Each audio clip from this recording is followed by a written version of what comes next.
नमस्कार। मुक्ति का एक दूसरा रास्ता है। भगवान कृष्ण ने अर्जुन को इस श्लोक के माध्यम से मुक्ति का एक अन्य मार्ग भी सुझाया है। इस रास्ते को यदि आप जानना चाहते हैं तो अंत तक वीडियो को जरूर देखें। कृष्ण कहते हैं कि हे अर्जुन, सारे कार्यों को मुझ में समर्पित करके मेरे पूर्ण ज्ञान से युक्त होकर लाभ की आकांक्षा से रहित, स्वामित्व के किसी दावे के बिना तथा आलस्य से रहित होकर युद्ध करो।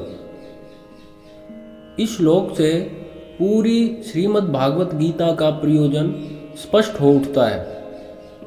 भगवान के अनुसार यदि किसी व्यक्ति को मोक्ष की आकांक्षा है, यदि कोई व्यक्ति जीवन में मुक्ति चाहता है, तो उसे अपने सच्चे गुरु के बताए रास्ते पर अनुशासन से चलना चाहिए। हम में से बहुत लोग अनुशासन में नहीं रह पाते हैं, किंतु इस श्लोक के माध्यम से श्री कृष्ण हमें अनुशासन का महत्व समझाते हैं। यह अनुशासन इतना कठोर होना चाहिए जितना कि किसी सेना में होता है। इस कार्य को करने में कठिनाई हो सकती है, परंतु इस अनुशासन के बिना इतने बड़े लक्ष्य को साधा नहीं जा सकता है। भगवान कृष्ण इस जीवन रूपी युद्ध में सेना के जैसे अनुशासन के साथ लड़ने की आज्ञा दे रहे हैं। ये जीवन एक युद्ध है, ये जीवन एक महाभारत है, और इस महाभारत के अर्जुन हम हैं, आप हैं। श्री कृष्ण हमारे भीतर बैठे हुए परमात्मा हैं, जो कि हमारे सारथी बनने के लिए तैयार हैं, तत्पर हैं। हम इस जीवन रूपी महाभारत को अपने भीतर बैठे परमात्मा के निर्देशन से लड़ें और हमारे सारे कर्म सेना के अनुशासन की भांति सधे हुए हों।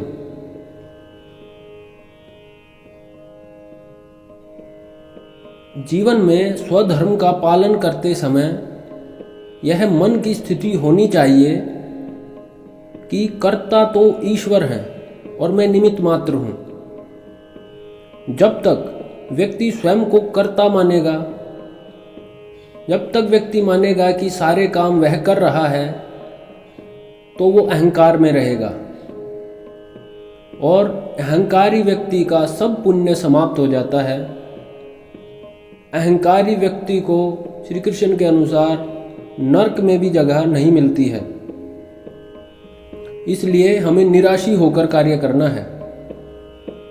निराशी का अर्थ निराश होकर नहीं होता है, परंतु निराशी का अर्थ होता है अपनी अंतरात्मा की आवाज पर यह जीवन जीना और फल की इच्छा नहीं करनी। समय के महापुरुष ये कहते हैं कि यदि तुम आज्ञा में रहकर सेवा करोगे तो कम से कम जिम्मेदारी तुम्हारी तो नहीं है। आज्ञा में रहकर यदि हम सेवा करें, आज्ञा में रहकर अगर हम ये जीवन जिए, तो हमारी जिम्मेदारी फिर क्या रह जाएगी? जिम्मेदारी तो आज्ञा देने वाली की हुई। इसलिए अगर हम आज्ञा में रहकर यह जीवन जिए, आज्ञा में रहकर यह महाभारत का युद्ध लड़ें और अनुशासन के साथ लड़ें, तो हमारी जिम्मेदारी समाप्त हो जाती है। जिम्मेदारी फिर प्रभु की है।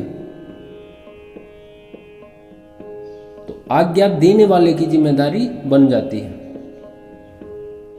हमें किस तरह अपने कार्य करने चाहिए, इसके लिए एक बहुत अच्छा उदाहरण है कि जिस प्रकार बैंक में कोई कैशियर दिन भर में लाखों रुपए गिनता है, किंतु उन पर हक नहीं जताता है।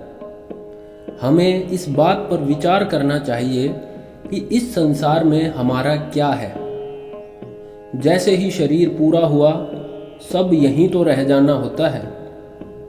यदि ये बात समझ में आती है, जिस भी व्यक्ति की समझ में आती है, तो ऐसा व्यक्ति किसी वस्तु पर अपने स्वामित्व का दावा नहीं करता है। इन्हीं तरीकों से मनुष्य की आत्मा पर चढ़ा आलस्य कम हो सकता है। आत्मा पर आलस्य जब चढ़ जाता है तो वह रजोगुणी हो जाती है, वह तमोगुणी हो जाती है। इन्हीं तरीकों से, यदि ये बताए गए तरीके से हम अपना जीवन जीने लगें तो जीवन में हमारी आत्मा पे चढ़ा आलस्य कम हो सकता है, हमारी आत्मा पर चढ़ा ज्वर समाप्त हो सकता है। ज्वर यानी कि बुखार। बंधुजनों, अपनी स्थिति के अनुसार हर व्यक्ति का कार्य अलग होता है।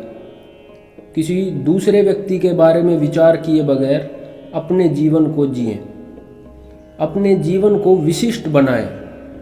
जो व्यक्ति अपने सभी कर्मों को ईश्वर भक्ति के अनुसार पूरा करता है, उनकी मुक्ति का मार्ग प्रशस्त हो जाता है, और यही है मुक्ति का दूसरा मार्ग।